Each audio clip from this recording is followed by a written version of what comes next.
Hai guys, kembali lagi bersama Mimin di channel Ankun. Fans pemburu roh terkutuk silakan merapat, karena di video kali ini kita akan membahas lanjutan cerita Jujutsu Kaisen. Setelah Zenin Ogi yang berhasil mengalahkan anaknya Maki menggunakan teknik rahasia dari pedang yang dia keluarkan. Lebih tepatnya, kita akan mereview manga Jujutsu Kaisen chapter 149 yang bersumber dari website Jujutsu Kaisen atau forum Reddit. Buat kalian yang belum melihat review chapter sebelumnya, bisa klik link di deskripsi, atau bisa juga klik link di pojokan atas video ini ya. Dan buat kamu yang cuma ngikutin animenya atau tidak mau kena spoiler, Ankun sarankan mending stop videonya aja dari sekarang. Nah, di chapter 149 ini, Zenin Mai memberikan nyawanya kepada Maki agar saudara kembarnya itu bisa bertahan dan menjadi lebih kuat. Penasaran? Oke, langsung aja kita bahas. Let's go!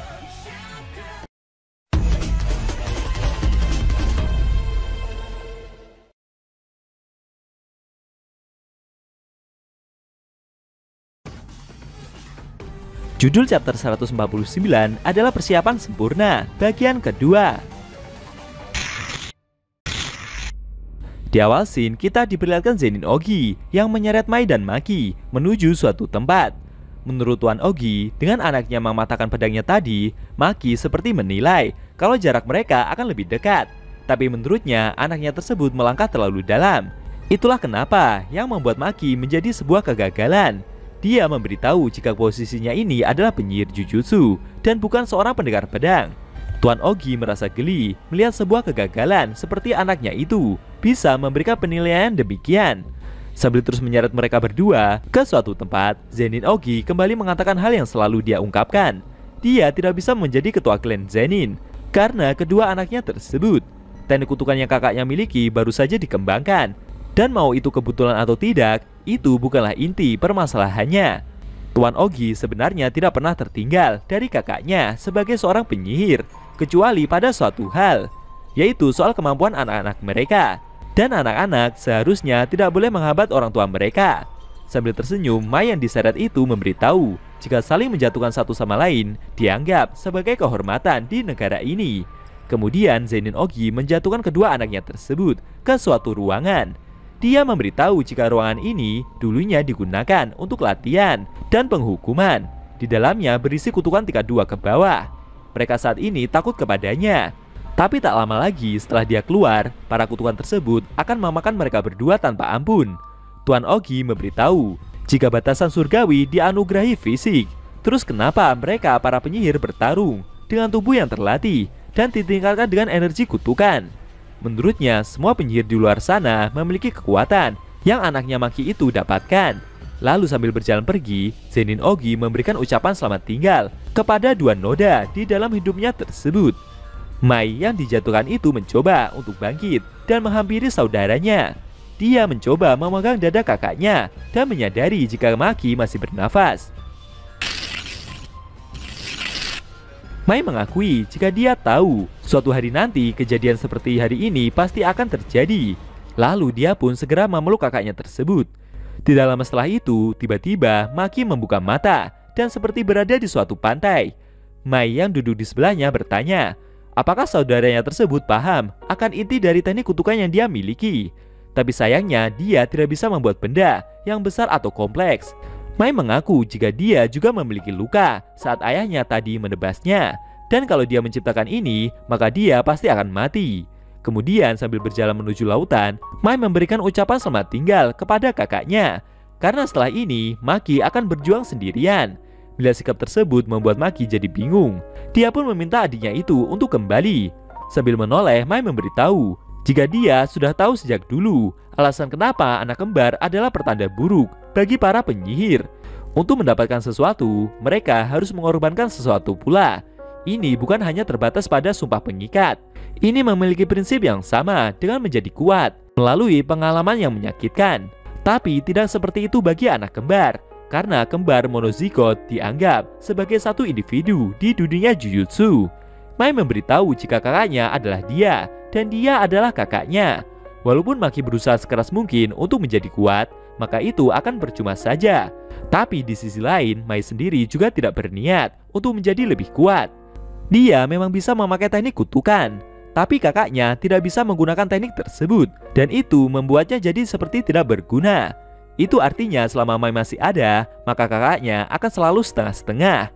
Maki yang mendengar penjelasan itu segera menghampiri adiknya dan memintanya untuk kembali. Mai sendiri berkata jika dia akan meninggalkan ini untuk kakaknya, dan dia meminta agar Maki membuang semua yang lain. Ketika Maki memegang tangan adiknya dan mencoba untuk menariknya, tiba-tiba genggaman itu terlepas. Lalu dia seperti memegang sesuatu. Mai memberitahu jika dia akan membawa semuanya bersama kakaknya, termasuk energi kutukan. Tapi Maki harus berjanji untuk satu hal. Dia meminta agar kakaknya menghancurkan semuanya. Ternyata yang Mai tinggalkan itu adalah setangkai bunga kecil. Lalu sambil tersenyum dengan wujud kecilnya, Mai kembali meminta kakaknya untuk menghancurkan semuanya tanpa tersisa. Maki sendiri yang mendengar hal itu seperti mulai meneteskan air mata. Dan secara tak terduga, wujud tangkai bunga pemberian Mai tersebut berubah menjadi sebuah pedang kutukan. Pengorbanan tersebut membuat Maki membuka mata, sedangkan Mai telah mengembuskan nafas terakhirnya. Di saat yang bersamaan, para roh terkutuk telah mengepung mereka dari segala arah. Di luar ruangan sendiri, Tuan Zenin seperti merasakan sesuatu. Seketika dari dalam ruangan itu mengeluarkan ledakan dan hembusan angin yang sangat keras. Tuan Ogi menyadari jika para kutukan yang ada di dalam ruangan tersebut telah menghilang. Dia bingung dengan apa yang sebenarnya sedang terjadi. Lalu perlahan dari balik pintu gedung itu mulai terlihat suatu bayangan. Dalam benaknya sendiri, Tuan Ogi sebenarnya masih ingat akan rasa takut yang dulu pernah coba dia lupakan. Itu adalah rasa takut ketika dia melihat aura Toji yang begitu mengerikan. Dan di luar dugaan, Maki muncul dengan aura yang sama. Rasa takut yang dulunya dia kubur itu akhirnya bangun. Dan dengan sigap, Tuan Ogi segera mengeluarkan teknik berpedangnya dalam skala besar untuk kembali bersiap menyerang. Namun belum sampai penyihir itu melancarkan serangannya, dengan gerakan kilat, Maki langsung menebas ayahnya tersebut dan berjalan ke arah belakang dengan begitu santainya. Setelah mengorbankan semuanya, Maki sekarang telah mengembangkan sayapnya, diibaratkan seperti sekumpulan angsa yang akhirnya bisa terbang bebas. Kemudian sambil melihat pedangnya tersebut, Maki mengajak adiknya untuk memulai apa yang sebelumnya mereka janjikan. Tidak disangka, Maki bisa mendapatkan kekuatan batasan surgawi seperti halnya Zenin Toji. Meskipun itu terjadi melalui pengorbanan Mai. Kira-kira apa akan penyihir itu lakukan? Apakah dia akan membalas dendam atas kematian adiknya tersebut? Sayangnya scene cerita manga Jujutsu Kaisen chapter 149 telah berakhir.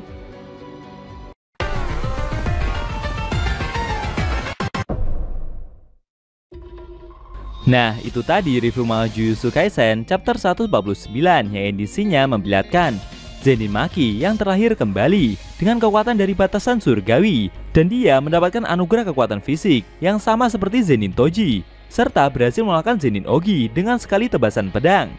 Bagaimana menurut kamu? Jangan lupa tinggalkan komentar kalian ya. Kalau mau nonton review sebelum atau selanjutnya, bisa klik link di deskripsi. Linknya udah Mimin taruh di sana kok. Buat kalian yang nonton review manga Jujutsu Kaisen secara maraton, bisa klik link di deskripsi juga ya guys. Oke, tekan like kalau suka sama video ini dan dislike kalau nggak suka. Jika ada kata-kata dari Enku yang kurang pas, Enku mohon maaf, dan sampai bertemu di video review manga Jujutsu Kaisen selanjutnya.